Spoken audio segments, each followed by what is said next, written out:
Okay, welcome to the pre-recorded discussion of parallelogram method.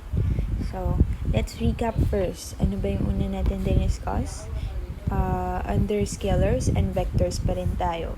So, last time din-discuss natin yung meaning of scalars and vectors and also yung how to plot or how to graph vectors and also yung first method na din-discuss natin when adding vectors, which is head-to-tail method.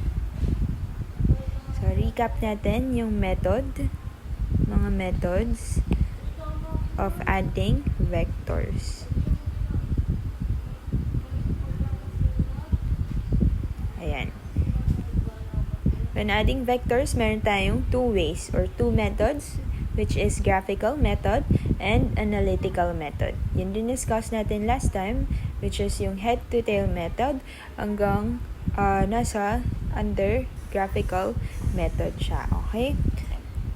And then, review lang ulit. Si resultant, siya yung sum obtained from adding vectors. Okay? Again, si resultant, meron siyang magnitude and direction. Bakit? Kasi yung ina-add natin is vector quantities. So, let's move on. Ayan. Si graphical method, meron siyang two kinds, which is polygon method and head-to-tail method. Head-to-tail method, yun yung din-discuss natin or yung pinag-add natin yung vectors, if naaalala nyo pa. Yung nag-graph tayo ng vectors and then kino-connect natin sila. Yun yung head-to-tail, di ba? And then, ngayon, di-discuss natin is polygon method or parallelogram method. Okay? So, parallelogram method.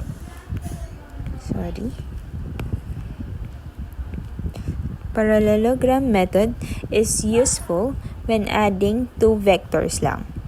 Okay? And then, parallelogram method is under graphical method. Meaning, gumagawa tayo ng graph or nagplot tayo ng vectors sa Cartesian plane before natin malaman si resultant. Okay?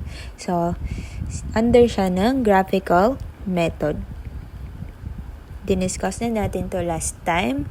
And then, other names ni parallelogram method is tail-to-tail method. And also, polygon method.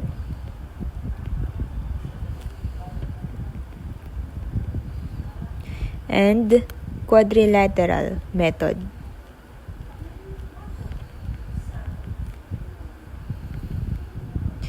So, ito yung other names ni parallelogram method. So, polygon method na lang. Mas madali siyang sabihin, polygon method. And then, sa polygon method, we will use cosine law. Ano yung cosine law? Siya yung equation derived sa triangle.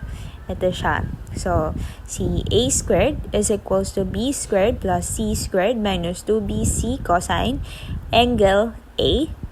And then, si b squared is equals to a squared plus c squared minus 2ac cosine angle B. And then, si c squared is equals to a squared plus b squared minus 2ab cosine angle C. So, narinig niyo ba yung kapag capital letters, ibig sabihin, angles sila. Okay? Sila yung angles. Okay? And then, kapag small letters, yan, yung mga small letters, yan yung side. Okay? Sila yung sides. So, review natin si parts of triangle natin. Para ma-refresh tayo, parts of triangle. So, drawing lang ang triangle here. And then, i-label natin. So, sa triangle, meron tayong 3 sides. Yun yung A. Sorry, D yan. Okay, yun yung A, B, and C. And sa interior angles natin, meron din tayong 3 interior angles, 3 interior angles, di ba? Meron tayong angle A, meron tayong angle B, meron din tayong angle C. So, si angle A, siya yung tapat ni side A. Si angle B, siya yung tapat ni side B. And then si angle C, siya yung tapat ni side C. Okay? So, yun yung parts of triangle. Also, review natin yung sum of interior angles. Gagamitin natin ito kasi later. So, sum of interior angles, sum of interior angles. Okay? So, review natin si triangle and si quadrilateral.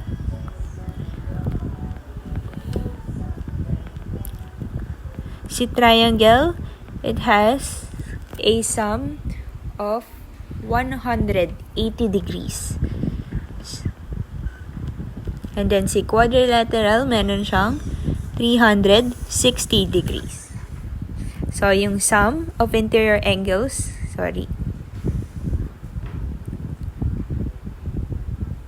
yan. Yung sum of interior angles ni triangle, ito yon. Si A, B, and C, capital letters, 180.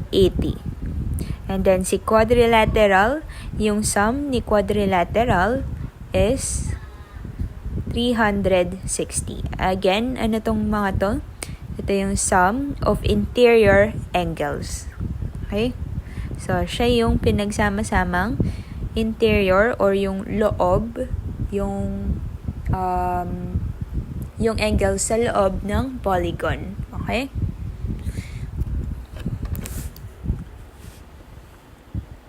So, next slide, example na tayo kung paano natin gagawin si parallelogram method. So, example 1, sabi niya dito, force is a vector, di ba? Review lang yan. And then, yung unit niya is N. Ano yun? Newtons. Okay? So, sa example, suppose a force, so ito si force 1, is 10 newtons is applied horizontally to a block. So, horizontally to a block, ayun yung direction niya. And then, si second force is 5 newtons naman daw, applied to an angle 30 degrees above the horizontal. So, paano natin ipa-plot yan? Na walang east, southwest na direction. And pinapadetermine niya sa atin si resultant. So sa problem, determine the resultant. So first, ang una natin gagawin is to graph or to plot our vectors. Kasi under graphical method tayo, di ba? Si parallelogram method under graphical method. So yung first natin gagawin is to plot our vectors. So paano natin ipa-plot to? Wala siyang sinabing east, north, south, west. Sabi niya si F1, ayan, 10 newtons applied horizontally. Saan yung horizontal block natin? Siya si x-axis. Ayan, pa-horizontal, di ba?